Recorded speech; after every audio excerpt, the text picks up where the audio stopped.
खरं तर कुठल्या शेतकऱ्याला आंदोलन किंवा संघर्ष करण्याची जराही गरज नाही, कारण की एकदम स्पष्ट जो अहवाल आहे. कारण या सगळ्या कालखंडामध्ये 6 लाख शेतकऱ्यांनी देशामध्ये आत्महत्या केल्या. हा जागतिक पातळीवरचा देशाला काळीमा फासणारा रिपोर्ट आहे. ह्या ज्या आत्महत्या जर थांबवायच्या असतील तर खऱ्या अर्थाने शेतकऱ्यांच्या ज्या काही गरजा असतील, कर्जमुक्ती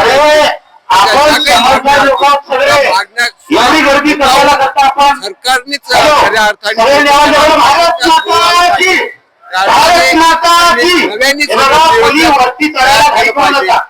हेच आपलं मत आहे. या सगळ्या संदर्भात सरकारने अत्यंत वेगळी भूमिका घेऊन म्हणजे एक वेगळं धोरण ठरवून शेतकऱ्यांच्या सगळ्या गरजा पूर्ण केल्या पाहिजेत, त्यांच्या मागण्या पूर्ण केल्या पाहिजेत. संभाजी ब्रिगेडचा पाठिंबा आहे त्या बच्चूभाऊच्या आंदोलनाला. जे काय मुद्दे बच्चूभाऊने घेतलेले ते सर्वसामान्यांचे मुद्दे आहेत. त्या मुद्द्यासाठी संभाजी ब्रिगेड त्यांच्यासोबत मैदानामध्ये आहे. मी रावसाहेब चव्हाण, महाराष्ट्र प्रदेश अध्यक्ष अखिल भारतीय आदिवासी विकास परिषद. गेल्या 30-40 वर्षापासून बच्चूभाऊ आदिवासींचे जे जमिनीचे काही ज्या काही इंदिरा गांधी योजनेचे काही प्रस्ताव आहेत, ते घरकुलाचे प्रस्ताव असतील, ते निकाली काढण्याचं काम केलेलं आहे. अखिल भारतीय आदिवासी विकास परिषदच्या वतीनं, महाराष्ट्राच्या वतीनं त्यांना राजकीय नाही, सामाजिक, सांस्कृतिक आणि शैक्षणिक प्रश्नाच्या देत बच्चूभाऊंची प्रकृती लवकर अशा आम्ही त्यांना शुभेच्छा दिल्या आहेत. रोहित पवार साहेब आले आणि आपण स्वतः बच्चूभाऊच्या अन्नत्याग आंदोलनाला पाठिंबा देण्याची घोषणा केली. काय प्रतिक्रिया? काय नाही. या मुरदाळ आणि झोपलेल्या शासनाला जागा करण्यासाठी बच्चूभाऊनं आंदोलन सुरू केलं आहे.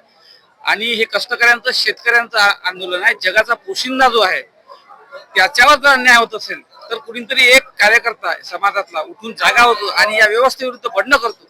या बंडाला सगळ्यांनी साथ दिली पाहिजे.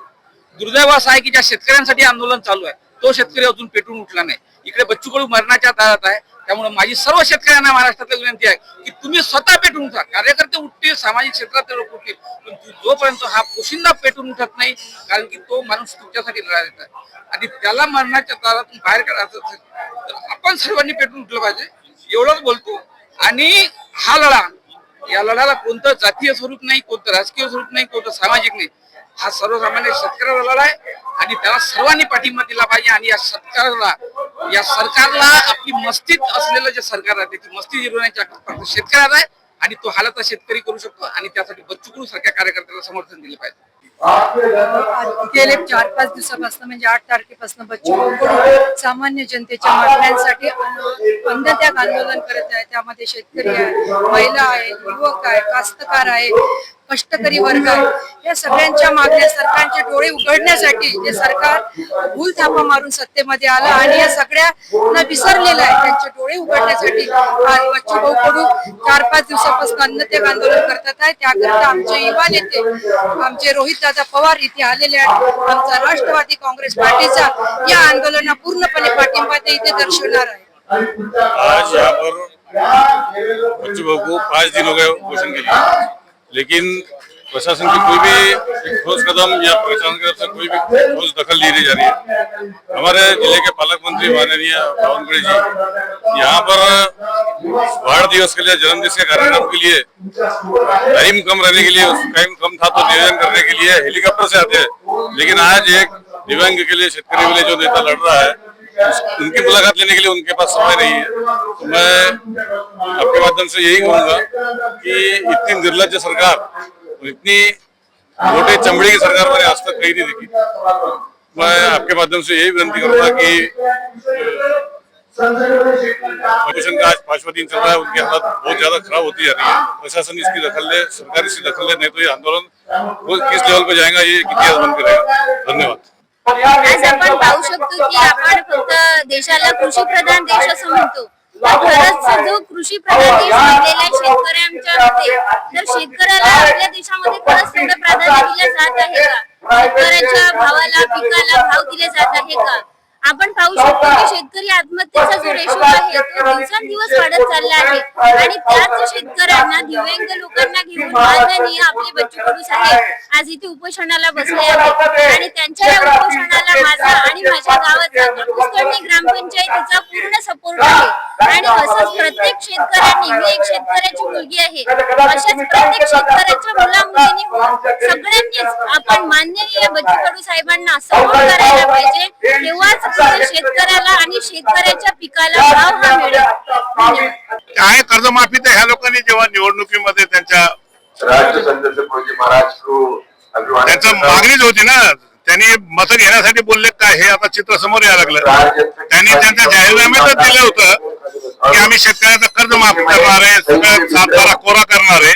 मग त्या पद्धतीने आता वागायला पाहिजे. सरकार सत्तेमध्ये आल्यानंतर काय करतं हे जनतेला आता कळायला लागलं आणि एवढ्या मोठ्या लोकनेत्याला जर आंदोलन करायची पाळी आली तर ह्या सरकारचा आम्ही निषेध करतो. जनहिताचं प्रश्नाकडे जर ते लोक बघत नसतील, फार हे सरकारचं चित्र आता जनतेमध्ये पसरलेलं आहे. हे सरकार आता लवकरच बदलल्याशिवाय राहणार नाही. हे सरकार आता पडण्याच्या स्थितीवर आहे. त्यांना अनेक बाजूने ते लोकांच्या हातापाया जोडून जे संघटन करून ठेवायला लागले आमदार लोकांना, हे सगळे हा पोळा फुटणार आहे एक दिवस.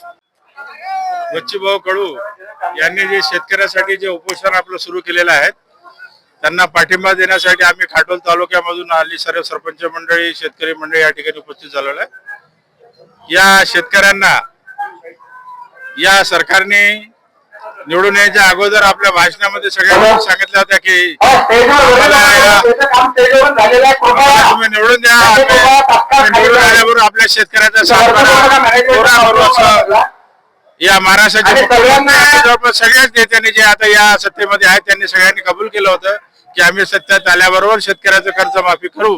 पण ते सत्तेत आल्याबरोबर त्यांनी शेतकऱ्याला कर्जमाफी न करताना मुख्यमंत्री म्हणतात की तुम्ही मार्च महिन्याच्या 31 तारखेपर्यंत आपले सगळे पैसे भरा, नाहीतर बँकेत तुमच्या घरामध्ये जप्ती आणतील, अशा पद्धतीचे सरकार आहे.